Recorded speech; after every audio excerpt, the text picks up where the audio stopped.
Hey squad, how we doing? Excuse me. Team Red Rocket here. Um, Most of you probably don't know me as Team Red Rocket. You probably just think of me as the current league leader, which I am. In fact, sitting at 3-1 atop the standings with two others, Vinyl and Chocolate Thunder. Chocolate Thunder seems to be pretty consistent fantasy player. Wanted to give him a quick shout out. Hey, I know more than anybody how tough it is to start the season 3-1. So Vinyl and Chocolate Thunder, I want to give you guys a lot of credit. Hope everyone's well. I've been designated this week for the video by the commish.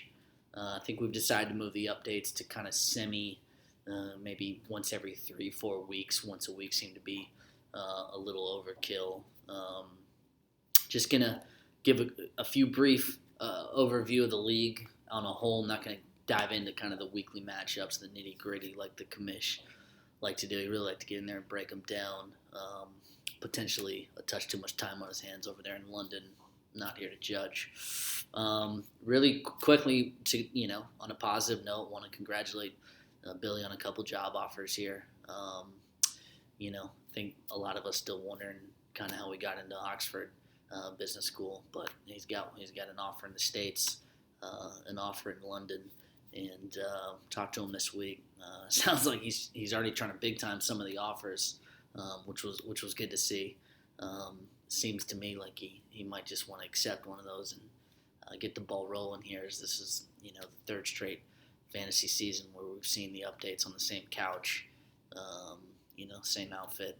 Kate bringing him some drinks and some food. So all jokes aside, we really appreciate the commission's effort this year. I really enjoy being in this fantasy squad, and moving forward, just want to give a few shout outs.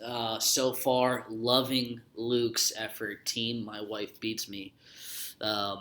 He's sitting at 2-2. He's dangling, and we've all know the struggles that he's had in years prior. But yet he's still active on the trade wires. He's still trying to figure it out there in LA. Some would say collusion potentially. We're not 100% sure, but it is nice to see him putting in an effort. Made a trade last night. Texted me trying to sell me that Rivers was in fact a top tier quarterback in the NFL. We all know that's not in fact accurate. Trying to get him for I think potentially AJ Green. Just clearly wasn't going to happen, but it was a theory of throwing something against the wall and seeing what sticks. Very similar to Mallinger's trade a couple weeks ago when he tried to propose Jerick McKinnon for James Starks and Steve Smith, who I had actually thought was retired, but in fact he wasn't. Trade was never obviously going to go through, but I like Mallinger kind of pushing through there and seeing if that was going to happen. I also like the fact that he's got 4 slots empty on his bench. Mallinger does. So sitting at 1-3, we'll see what happens the rest of the season. But really, I'm liking what I see there. Preston also going at 1-3. I'm just kind of going up and down the standings. Preston, we go back a long way, buddy. Everybody from Vandy, we all love you, but it's not a guarantee that you're gonna be in the league each year. So a couple years ago, you're in med school. We gave you kind of a pass for a few years. Maybe let's put down some of those utensils in Charleston and let's get to work here, buddy. You're sitting at 1-3, haven't really made the playoffs in years past. Would like to see you kind of elevate the play here. Billy sitting at 2-2, fortunate, I would say. 2-2, get to crack 87 points. Won a pillow fight last weekend.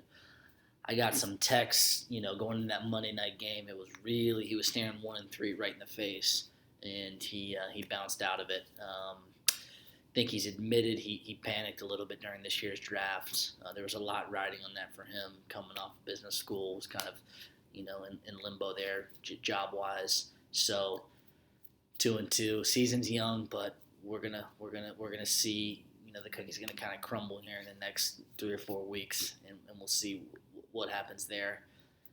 Meanwhile, in the same house, Preem team sitting at 1-3. Not sure just really hate to see it year in, year out. Not sure. You're a smart girl. Okay, we all love you. You're a sweetheart, but maybe use some of those financial numbers that you crunch each day. BlackRock, let's kind of transition that to the fantasy side.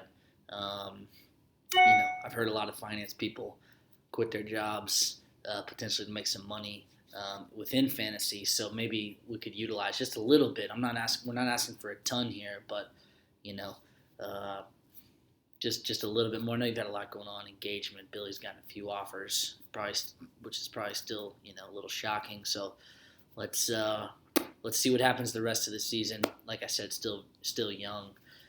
Want to give a quick shout out to Chloe, the best fantasy female player I've really ever seen. She can just put up some staggering numbers.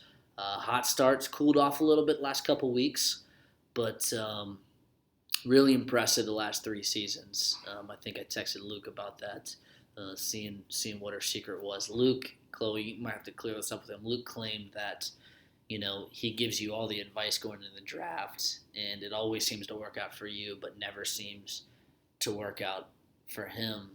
You know, I'm not a marriage counselor personally, but maybe that's something you guys should look into. I'm not sure what the truth is there. Two sides to every story and the real one. So, you've been a very consistent, steady fantasy player. And then just another quick shout out to Team Vinyl and to Team Brock. It's just like I said, I know all too well. It's very tough to start the season 3-1. A lot of variables go on in fantasy, and as I sit up top personally, it's nice to have them in company. Brock's a consistent, solid player. Team Vinyl, very nice start. So, quick shout out to them. And I think we're going to start, as I close here, we're going to start a pool each year, over under number of weeks it takes Ballo to pay. Tough to watch each season. Mike, we've all been on the minis. Love traveling with you. Great dude, but I know the budget's tight, but it's $100. Would like to see you pay up front as opposed to, I'm not even sure. I have to talk to the commish because there's been a few texts kind of bitching about it. To see there's a new app called Venmo where you can just kind of put your bank account and transfer money easily downloadable in the App Store. Would like to see that happen. But next year, season 4, we'll start that little pool. Anyways, all jokes aside, love being on the Gridiron Greatness each year. And damn, this video is about 8 minutes. Sorry for the long video. Hope all is well. Happy week 5. We'll talk to you soon.